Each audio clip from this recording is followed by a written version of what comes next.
Hi there, esteemed audience, and welcome to another episode of Middle Grade Ninja. I'm your host, Rob Kent. As you know, I am the author of Banneker Bones and the Giant Robot Bees, which you can get as an audiobook, a paperback, and the ebook is free. Free to download whenever you're watching or listening to this, wherever fine ebooks are sold. The two sequels are both fully available, so that will keep you busy for a while.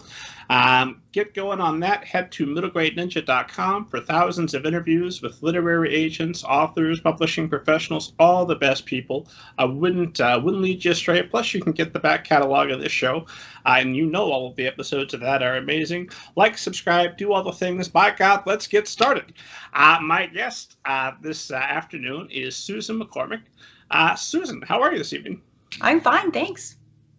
I'm so glad to talk to you. Everybody wants to talk to a doctor, and here you are, and you have written an extremely timely novel. So I guess my first question for you is, I know that you always wanted to be a ballerina, and that apparently did not work out. Would you like to tell esteemed audience the terrible tale of what happened? So when I was a kid, I wanted to be a doctor by day, a ballerina by night, and a writer all the time. That's what I wanted to be. And I took ballet lessons when I was 4. I was well on my road to becoming a ballerina, yet very shortly into it, say just a month or so into it, we had our first performance, and I curtsied, and I hit with my bottom the backdrop, and it crashed to the floor. And that was the end of my ballerina days. When I was older, in high school and college, I took ballet again, but I was so old. So that was it. That was over and done with. But I did become a doctor. It was a pretty straight shot. You know, you go to medical school, and then you do your residency, and then you do your fellowship. And then I paid back the military because they had paid for my medical school. And then I was a doctor. And then, of course, I always wanted to be a writer, too. And that's a very long road and hard, but I feel extremely lucky now I'm a writer as well. I love that story because, you know, it feels like something you would see in a sitcom or read in a charming middle grade novel, but you very rarely get to talk to somebody for whom that actually happened. And so afterward, was it just immediately no ballet, I'm done with this forever, or were you already kind of tired of it and that just finished it? It was so humiliating. So I was 4, but this is how I remember it. And of course, the story's been told to me by my parents ad nauseum. But I remember being so proud of my performance. And I remember taking this wonderful, enormous curtsy. And then I just remember complete and utter humiliation. And really, I never went back. It's very sad. I probably wasn't cut out for it in any case. Let's start with an embarrassing anecdote. I apologize. Let's get to your medical degree. You did all kinds of great stuff. So what prompted you for the Army is going to be the way to become a doctor and a writer? So the military, when you're facing, as many young people are now, the prospect of medical school, which is extremely expensive, you can take out loans, as many people do, or you can do public health or join the military. And the military has a very fairly straightforward and it's been around a long time where you go through the military, you do all your training civilian typically. I did my residency in San Francisco when that was there, the Presidio, which was fantastic. And I actually did my basic training in Monterey, California when that was there, which was fantastic. Anyway, the military pays for your medical school. I did my additional training, my residency and my fellowship with the military, and then you pay back to them, which I did. It was phenomenal training. The friends I made in the military are lifelong. It was a wonderful experience. Was that choosing to go into the Army, was that primarily so that you could become a doctor, or did you want to be a soldier and then also a doctor? You're always an officer first, but it was a way to pay for medical school. Yeah. Fair enough, and I imagine that discipline must come in handy now that you're writing full time. It does indeed. You know, so being a doctor, all these years writing, there's not a lot of time. And so for many, many years, I, on the weekends, so I live in Seattle. It's a beautiful day here in Seattle, but we're already coming to the summer months, and the sun gets up really early in the morning. It goes to bed really late. But at 4:30 in the morning in the summer, the sun shines into my bedroom and wakes me up. Boing. So you wake up, and then I would get up on the weekends and pad down 2 levels to here we are, which is where I do my writing. And my giant, black, silent, fluffy Newfoundland dog would pad down with me. And I would do my writing on the weekend mornings between about 4:30 and 9 o'clock when my family woke up. And for years, that's how I did it. In the winter, the sun gets up really late in the winter in Seattle. I have to set an alarm. That's way harder.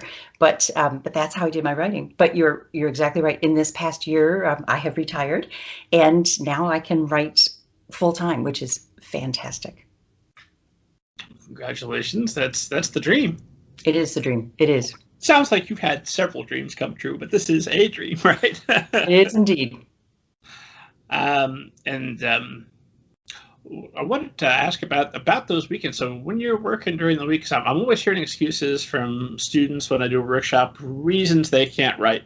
And so I love stories like this that I can show them a clip from this episode and say, hey, Susan McCormick had a whole bunch more than you've got going on, and she found time to write. How many hours were you working a week at that time?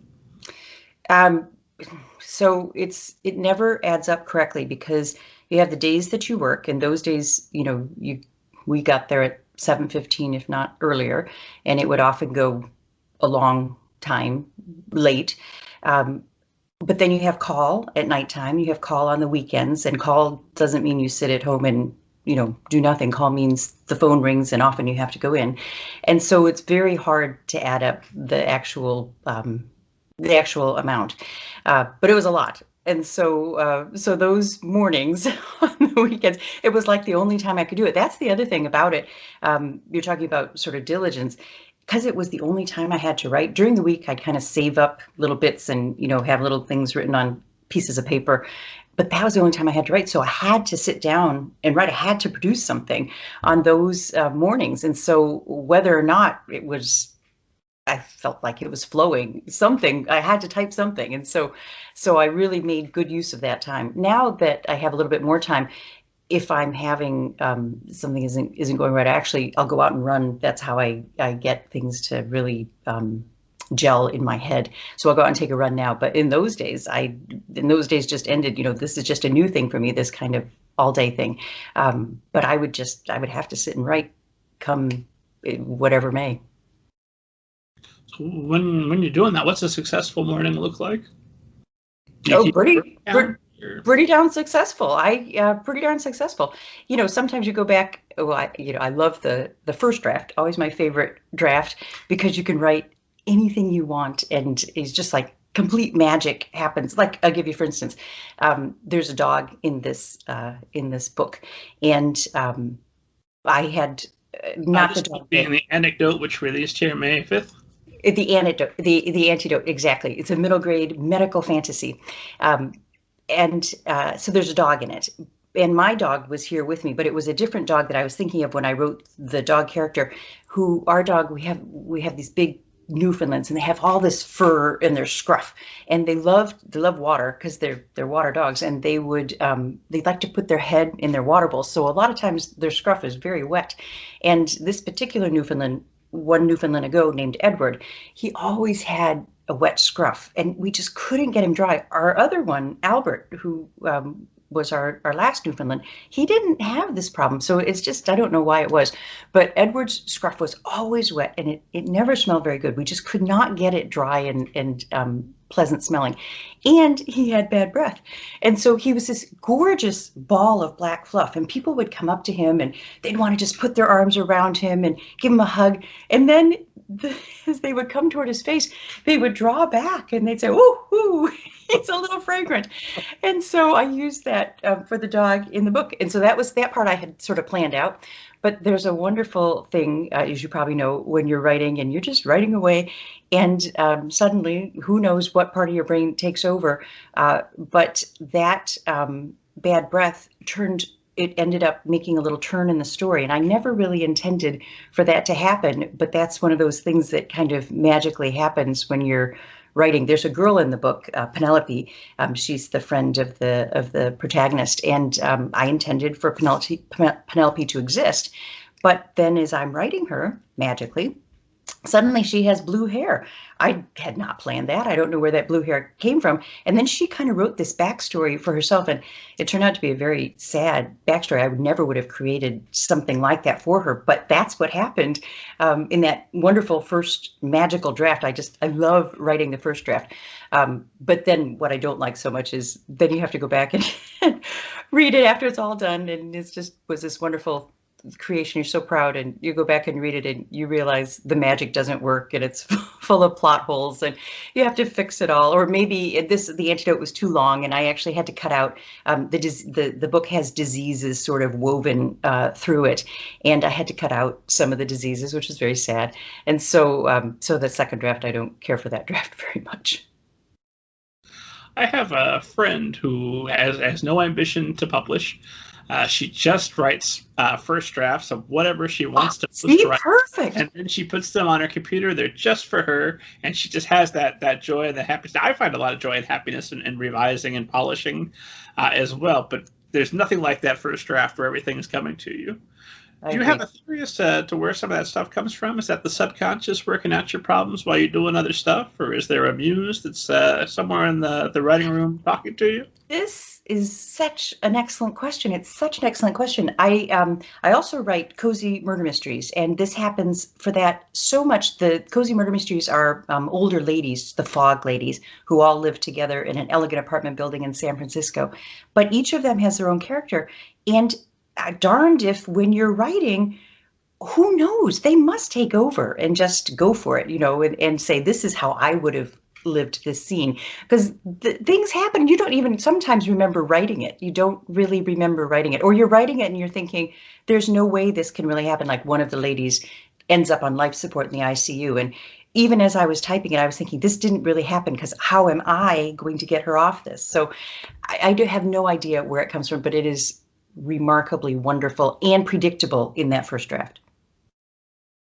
A lot of this, a lot of writing is very practical, point A to point B. But I've talked before, so I won't talk again about how Banneker Bones wrecked my original plan for the first book. They were supposed to off the alligator people, and he decided he wanted to be a very different sort of character than what I had envisioned, and there it was. And those moments are about as close as I've ever been to having a true spiritual experience with, there's something beyond me, and it could just be my subconscious, and these are the tricks it needs to play to get the words on the page. And if so, well played, subconscious. It's it's working. It is so true. And where it comes from, who knows? And for me also, so there's that when I'm typing on the computer, but then if I get to a sticky point, I will go out for a run. That's how I work it out. And you're running along. I live near a lake, so I'm looking out at the lake, but then boing, somewhere in the middle of all that, into your head pops the solution. And, actually, the same thing would happen to me as a doctor.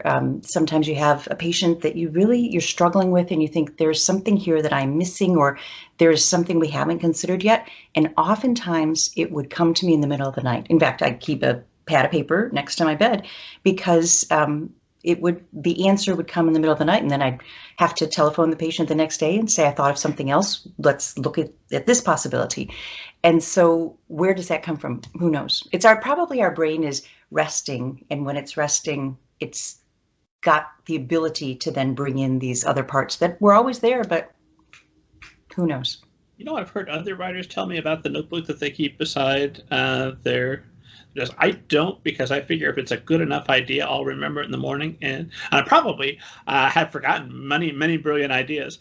But that's always kind of been my theory, that if I write something down, it will just sit there and be a note. Whereas if I let it compete Hunger Games style with other ideas in my head, eventually the one that it's most suited for me that I really want to write will step forward. But when I hear that, it's usually to preserve writing. And big fan of that on this show. I think that's important. But you're doing it, and there's literally could be a life and death matter. Somebody's on the line. It has happened several times. Yeah. That's fantastic. That's That might be the best argument I've ever heard for why everyone should be writing a little bit. Because look how I'm assuming that's a skill that's carrying over and helping you. Are, are there other skills that transfer between your work as a doctor and your work as a writer? Or are Oh, those two separate nope. sides of your brain? Absolutely, 100%. So, for instance, as a doctor, one of your main roles is to listen. And we have a phrase at work: listen to learn, listen to understand. But that's exactly what we do with our characters, what we're speaking about here, what you did with yours. You have to listen to your characters, because if you miss that when they say, nope, I have blue hair now and I have a very sad backstory, you're going to have missed it. And so listen to understand would be an excellent example of something that's in both places. Another thing is I teach residents at work. And one of my favorite parts about I work in a training hospital, so we have medical residents, and I love the teaching part. But I tell my kids, I have 2 kids, I tell them and I tell the residents that for life, one of the most important things is showing up every day on time with a smile on your face and enthusiasm.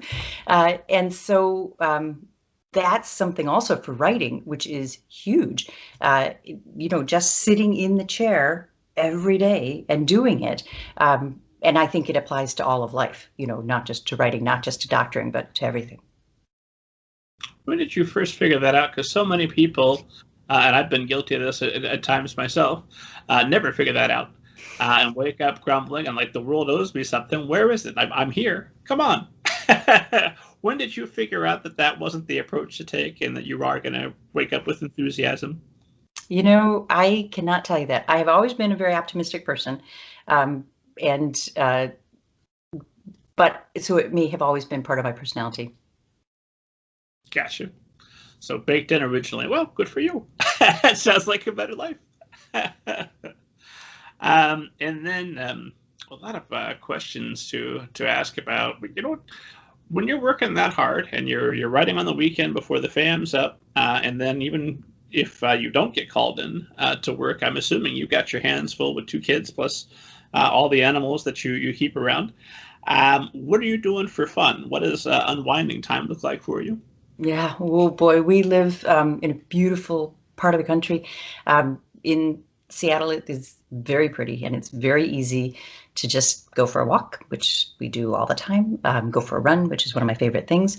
I'm a reader, but hiking is something we do with the family a lot. It's very easy to go for hikes. This is all, we're speaking about pre-COVID here.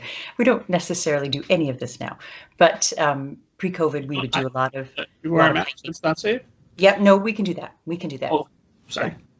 But hiking, my husband and I just went on a hike recently, and because it is one of the things that's a little bit safer, we've been on this hike before. It was so crowded. It was so crowded because everybody is looking for something safe, outdoorsy, and it's one of the more crowded hikes I have ever been on in the Pacific Northwest. We were quite surprised, but I think it's because everybody has the same idea, because it is a safe thing.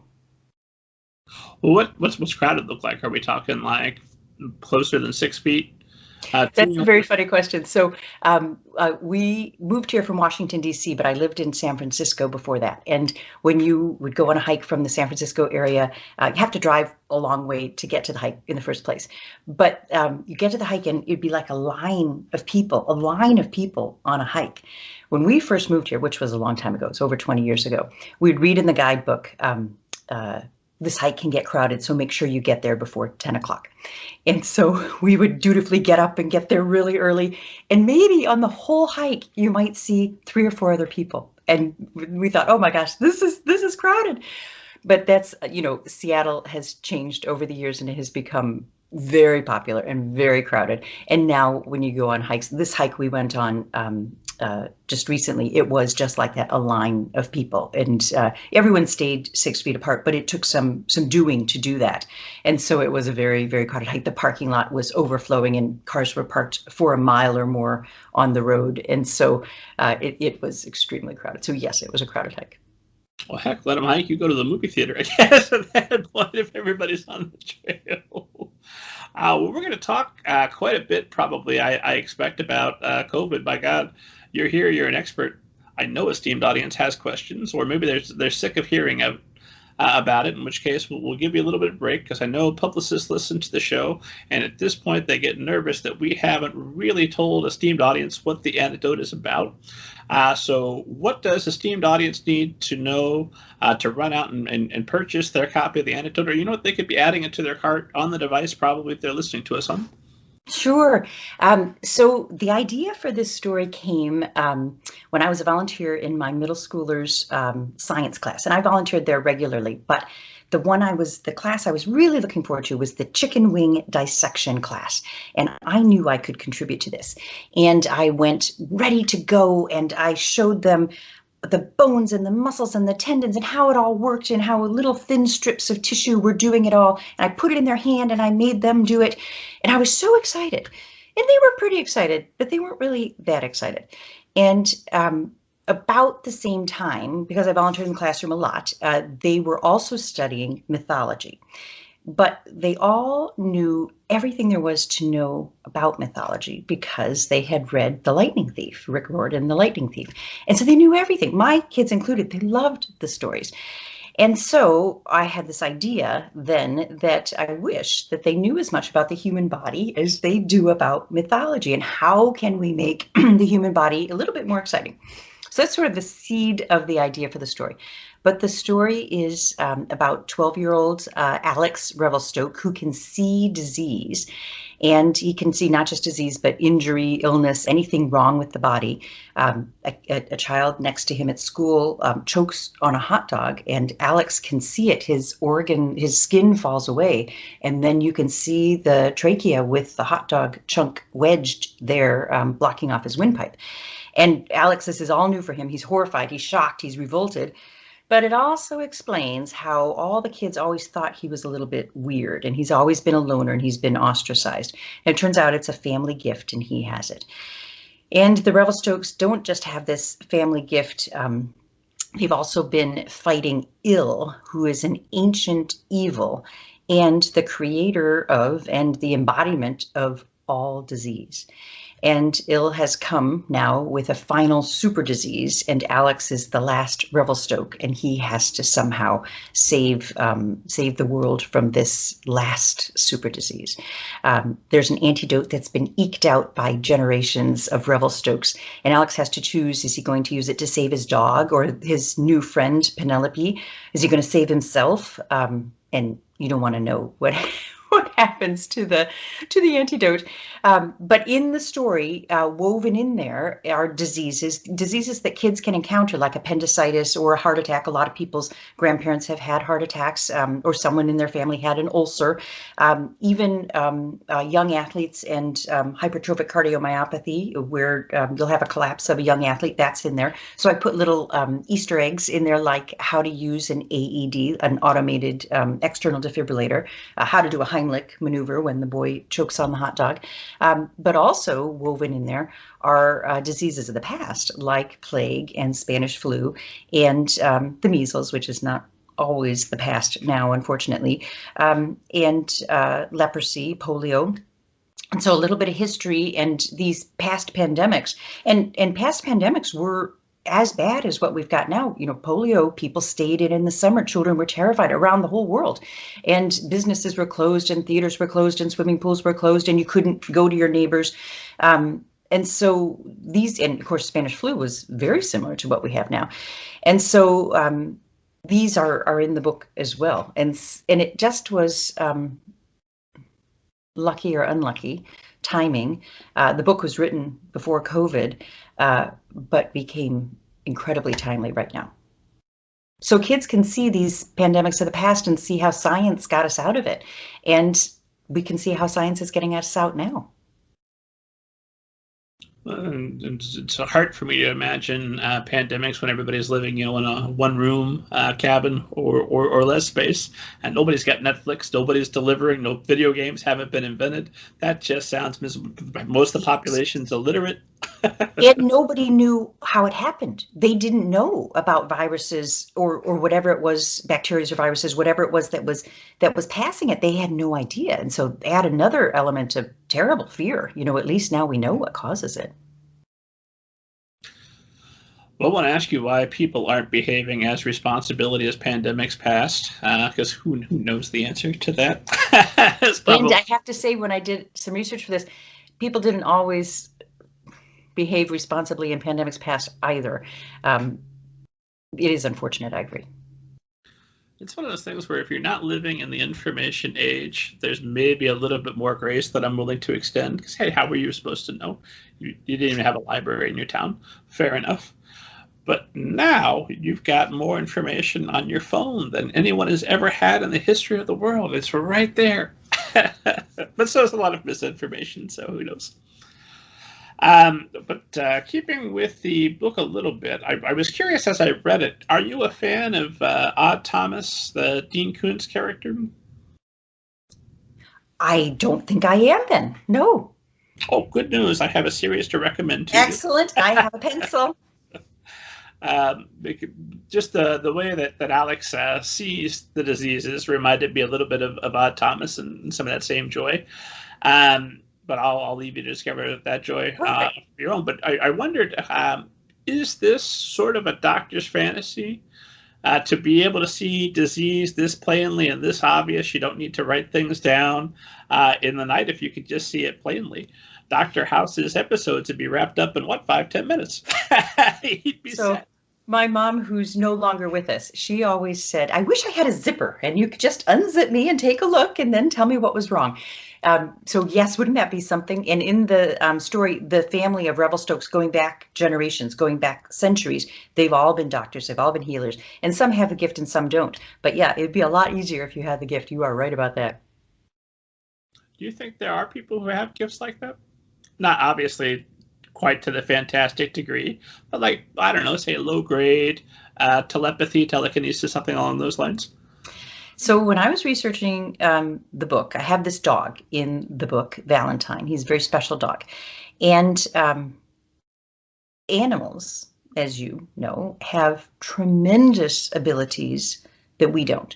Like an animal can sense your hormone levels, for instance, and it can maybe smell things that you're putting out through your pores, or it can smell your breath or your urine, for instance, how they detect lung cancer or bladder cancer. But what's coming through your pores, maybe they can detect that you've got low blood sugar if you're a diabetic, and then they give you a signal so that you eat something. They can detect changes, you're going to have a seizure. And dogs aren't the only ones. Lots and lots of animals have incredible senses. So it stands to reason, I think, that if animals, all kinds of animals, have amazing abilities, probably there are some people who do too. I've never known one. And my kids have no special abilities like Alex in the book. And my dogs have never been able to do diddly squat except shake drool onto the ceiling. That's it. They're very slobbery. That's why you were putting up with the bad breath and the... They're very, very slobbery. Yep. You put up with that if they can diagnose disease ahead of time. Well, fair enough. That's a good trade. And then with this book, obviously, you've done the research. You know these diseases you're talking about. But what additional research are you doing beyond simply having medical knowledge to write this story? So shockingly, there was a lot of research that needed to go into it.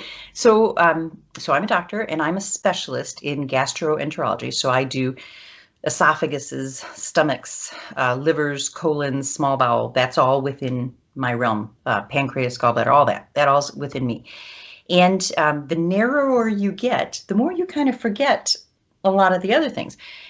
For a couple of years, I was an internal medicine doctor. They do everything, so that's a much broader scope. But it's so much, medicine is so big, and there's so much that even for some of the straightforward diseases, I had to do a good amount of research to make sure I really had it right. And because I didn't want to say anything that was wrong. That's the other thing. So if I weren't a doctor writing this book, I might not have been quite as meticulous. But if I get something wrong and I'm a doctor, it'd be really embarrassing. And so I did a lot of research just for the basic medical stuff. And then the past pandemics, that was all interesting, but some of it very new to me. And so there was a surprising amount of research that went into it. And when you're did you have you written this book since being retired? So this was not a weekend book, or? This started as a weekend book. It started as a weekend book, and it was actually completely done at the beginning of COVID. I retired after COVID. And so this was completely done at the beginning of COVID. So this was a weekend book. Yep, this is a weekend book. So how do you work in all the research you need to do while hitting your word count? How long does it take you to write a book like this? So I never had anything like that word count. I never really did that, have to do so many words, whatever. I just wanted to be there, be productive, let it be flowing. But research would be part of that. If I was writing and I decided I was going to write in, for instance, hypertrophic cardiomyopathy, perfect example. I actually had called it something else because it used to have a different name. In medicine, you probably know, things go in and out of favor, names go in and out of favor. We discover new things. And so it used to have another name. And as I just wrote that in and I thought I better read a little something about this. And then it turned out it had a whole new name. Who knew? And I actually was very interested in that because Newfoundlands, which our dogs were, we had English Mastiff and 2 Newfoundlands, they also can get this unusual heart thing. It's a thickening of the heart that can block the outflow, especially when you exercise, and that's why these young athletes can get it. And Newfoundlands get it, and they actually study the disease in the Newfoundlands, to learn more about the people. Anyway, that's an example of something that as I was writing it, I thought I'd better just read a little more about this. So I did it during that time, during those mornings. So I did my research then. Gotcha. And then you're writing notes just whenever you have a moment between patients. Are you carrying anything around with you while you're doing rounds? You mean like if an idea popped into my head? Yeah, if you got like a text or a little recorder you can bust out, or it's all paper and pencil. It's all pen and paper. Just notes on pen and paper. I write on the computer, but all those little notes are on little scraps of paper. Have you got them all saved someplace for the eventual Susan McCormick? No way. Once they are in the computer, in the story, those are gone.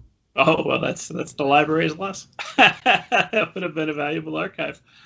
And then I wanted to ask you, because it's right up front, you're beginning with some graphic medical detail, and that doesn't stop throughout.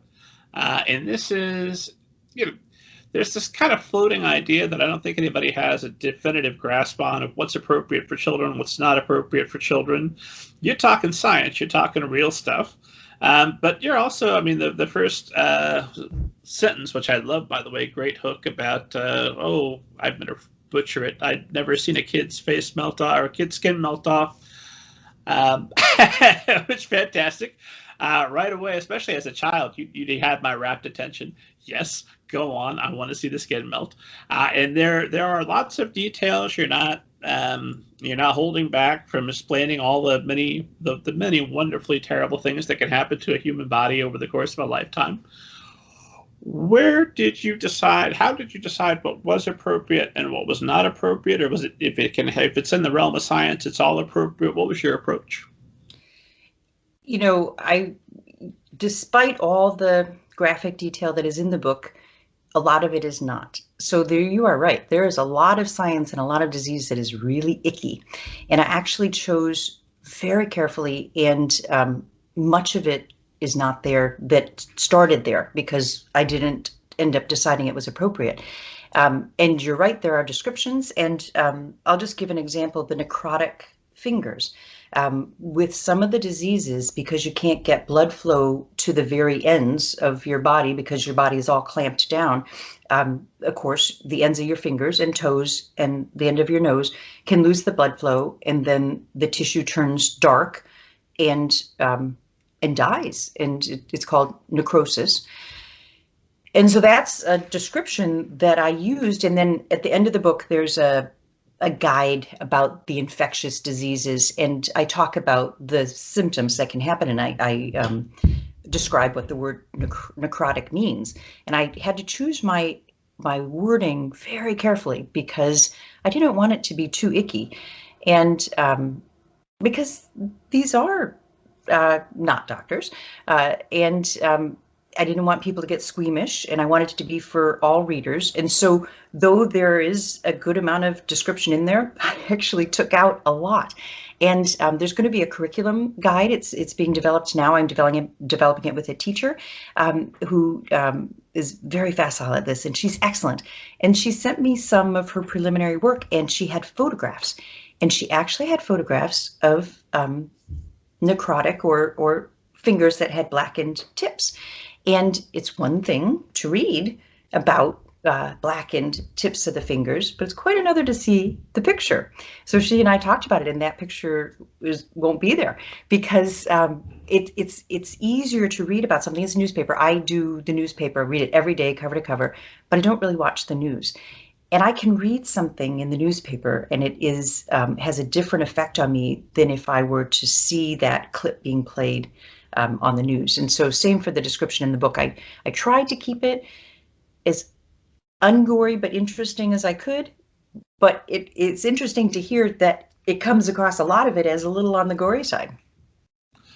I think some of it might just be, I never know how much of this is just me, which I never want to assume that the reading public is like me. That's the first step toward writing terribleness, is an assumption like that.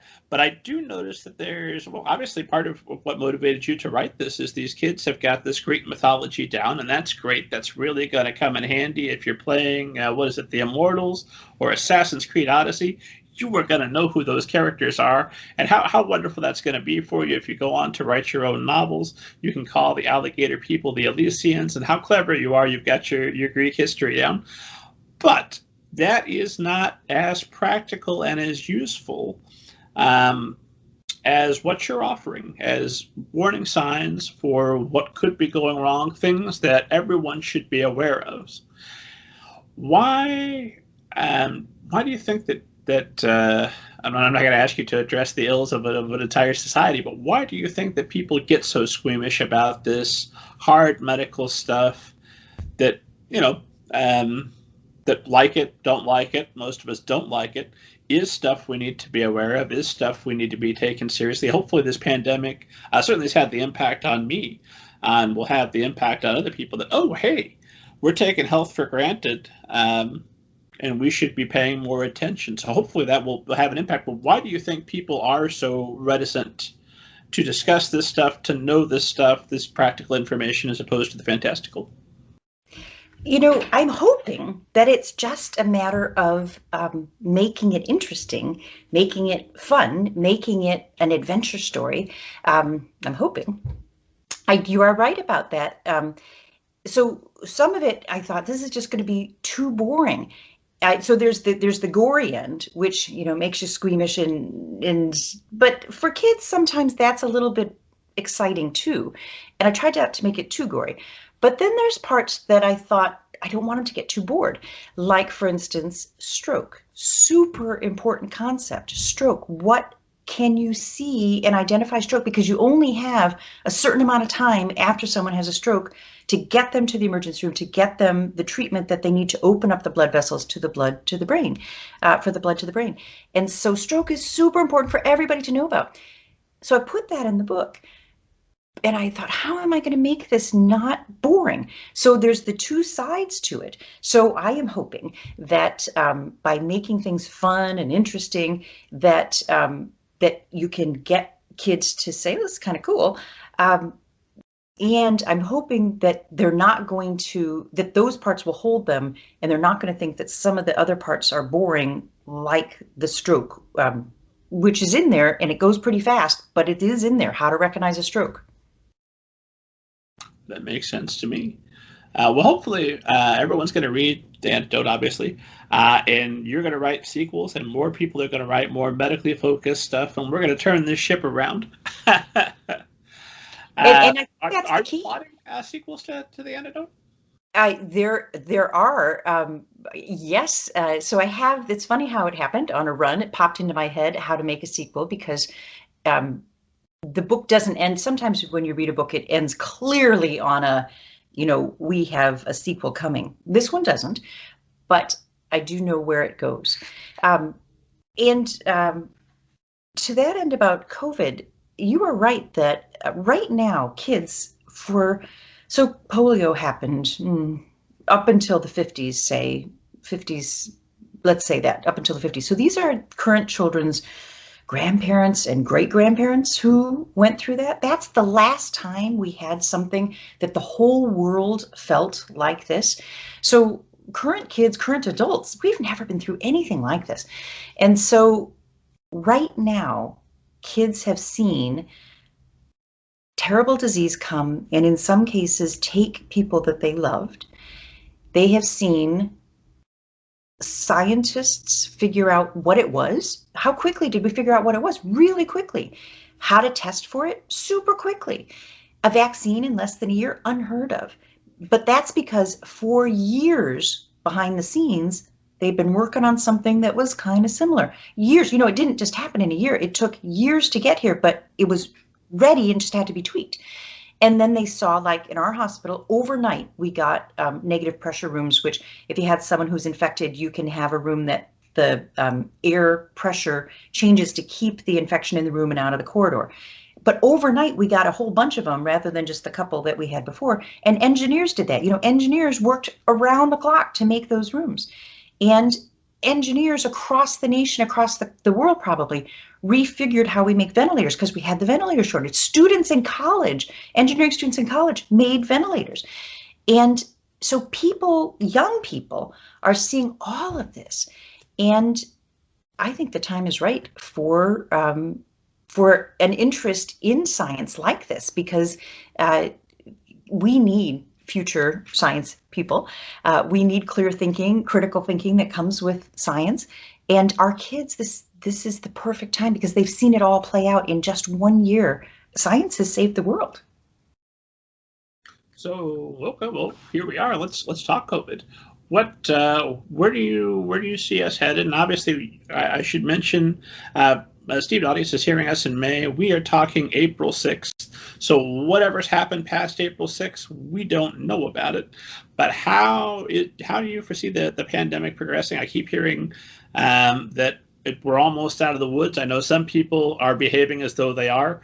And then I've also heard that we could be looking at, with variants, another 2-3 years of intermittent lockdowns.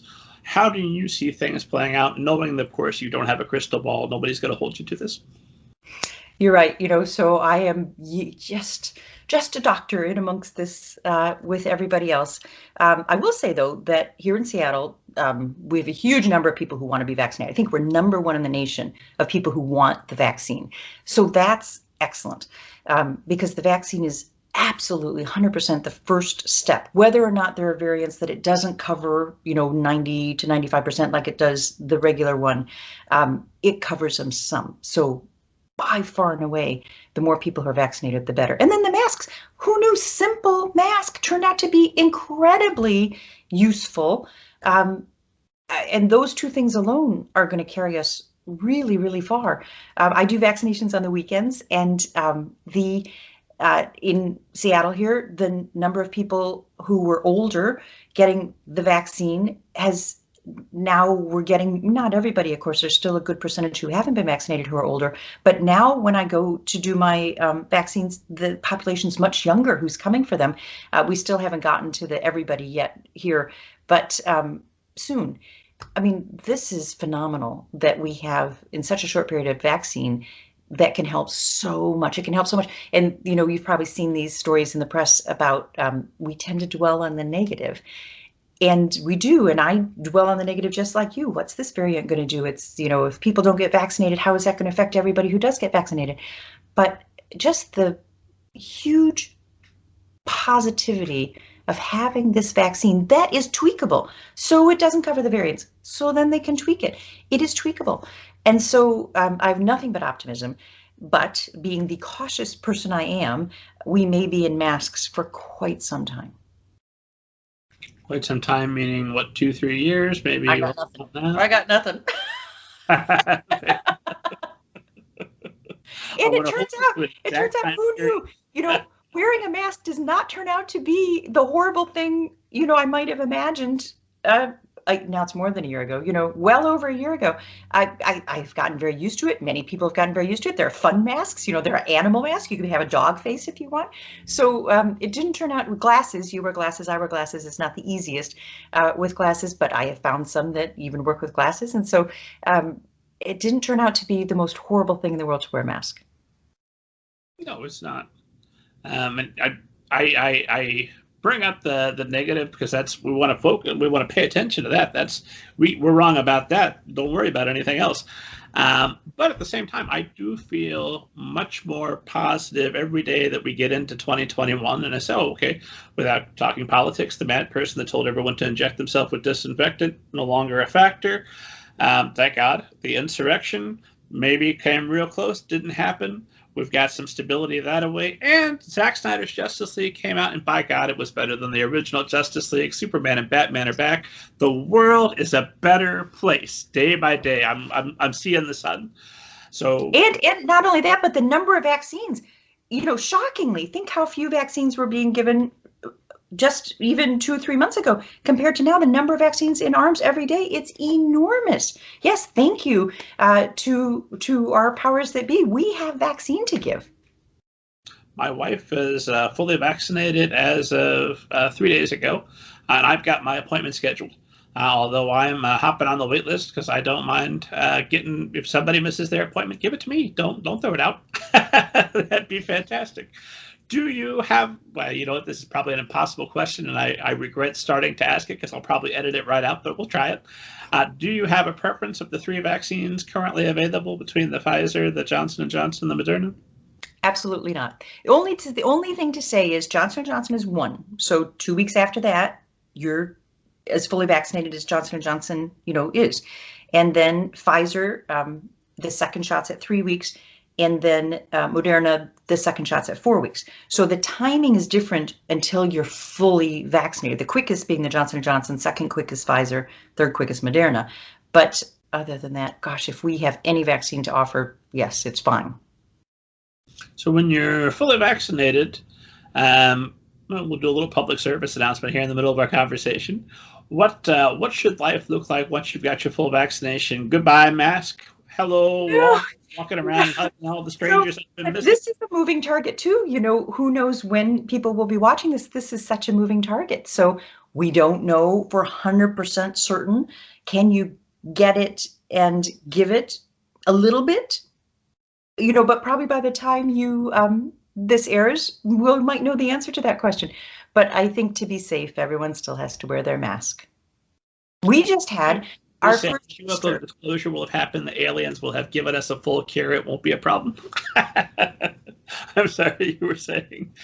We just had our first family Easter where we actually could sit at the same table without masks. It was very exciting. Inside, you know, it was just our immediate family, But we do have a kid who's away at college who came home for the Easter, and our first Easter without the masks. Yeah. It's been tremendous. It was very exciting. So we're pivoting back a little bit to writing. So first, the Antidote, first book, you're writing, that's a weekend book, and now you're allegedly possibly working on a sequel. So what does that look like during a pandemic? How do you keep your focus when, especially last year, when all of these positive things we're talking about hadn't yet come to pass? And, you know, we don't know how the history book's going to turn out. We have no idea what's going to happen. How do you quiet that madness down long enough to get some words on the page? Yeah, that's super interesting. And that probably also comes from being a doctor, right? So some people are able to think about this right now and think about this right now and think about this right now. And of course, when you're a doctor, bad things can happen. And then you have to go right on to help somebody else right after that sometimes. And so you do get some training in how to think about something later. You know, there's a place and a time to think about this, and it's not right now. And so as we retired, COVID, we were well into COVID when my husband and I retired, and it had been planned for a year ahead. It just happened to come in the middle of COVID, which was very unusual. But as I was thinking for this whole year, planning my retirement, I was thinking of being home all alone, doing my writing all alone. My husband has wonderful hobbies and he can keep entertained for a long time. And so that's how I envisioned it. But that is not what happened in any way, stretch, or form. So we had the kid come home from college, and we have a high schooler still, and everybody needed a computer. Everybody needed a space. Everybody needed internet. And everybody's hours were completely different when they were eating breakfast, lunch, dinner. It was, and this story played out, you know, across the whole world. Everybody had to deal with this, as did we. So my story is not unique, but it was not how I envisioned spending my lovely, leisurely, newly retired doctorate writing days. But then things settled out, and we sent our kid back to college, and the high school kid. So at first then I thought, okay, I'll get up. We used to get up before 6 and get to the hospital after sometime between 7 and 7:15. But now we sleep in. So we sleep into about 7. So I thought, okay, from 7 to about noon when the kid has lunch, that's when I'll do my writing. And that was great. But then he would go back to class till 3 o'clock. I thought, well, I can keep writing. So then it was 7, small 20-minute break for lunch, and then keep writing till 3 o'clock. And then he had homework and crew practice. They do single skulls now, so it's very safe. He had to pivot from the big boat to the single skull. So he's all by himself out there. Okay, but he had crew practice. So then he wouldn't be home till like 6. Okay, well, why can't I write from 7 in the morning till 6 at night? So this is what happened for me. It was so exciting. I actually finished that project. That was the first draft, you know, of a story, and so I finished that project, and that enthusiasm quickly waned when now I was finding plot holes and had to put in hyphens and words and get out all the adverbs and make it active voice, not passive. That excitement to write from 7 till 6 quickly went away. But that was how I did it for a bit when I was in that first stage bit after retiring. That's incredible training. I hadn't thought about that, but yeah, if you've got to put all of the whatever happened the day before that was, you know, good, bad, different, put that aside and focus on the now. Your brain's pre-trained. You and other medical workers are uniquely trained to write in a way that a lot of other writers would be caught flat-footed. Because I know I had my own adventure with trying to focus, and I've got several writing friends, some of whom quit completely, some of whom wrote like they've never written before because like let me block out the world and just do this, and I'll catch up on all the bad news later. Which I think of the two strategies might be a little bit of a better one, but that's my bias toward productivity. Well, I'm watching our time, and I know that we're coming here to the end. An esteemed audience knows I have to ask because I ask everybody. And obviously, as I mentioned, by the time this airs, UFO disclosure will have happened, so this will be a moot question probably at that point. But as of today, April 6th, it hasn't happened yet. Have you, Susan McCormick, ever seen a flying saucer and or a ghost? Oh, let's take the ghost one. Okay, flying saucer. I have seen lights in the sky, but I did not assume they were flying saucers, so I maybe don't have the correct mentality for that. But let's go ghost. Okay, so ghost. I completely believe in ghosts, and in fact, one of my very first stories when I was in high school involved a ghost. And I think, I don't think this magazine exists anymore, but I think there was a magazine called 17, and as I remember it, they had a writing contest. Maybe it was called Mademoiselle. Those were both magazines I read as a kid, but one of them had a writing contest. And I actually sent this story that involved a ghost to the writing contest. It went nowhere, but yes, I believe in ghosts. So you have seen one, or you just have a belief that they are? No, I have not seen a ghost. But you have to think that certain things happen. Who's to say that these ideas that pop into your head don't pop from some other place? Who knows? But no, I have never knowingly encountered a ghost. Does a belief in ghosts comfort you when you're in? I'm assuming that you're so excellent a doctor that you never lost a patient ever. But if that were not true, and you did lose some, does that comfort you, bring you some comfort in thinking that they're going to go on to some other form?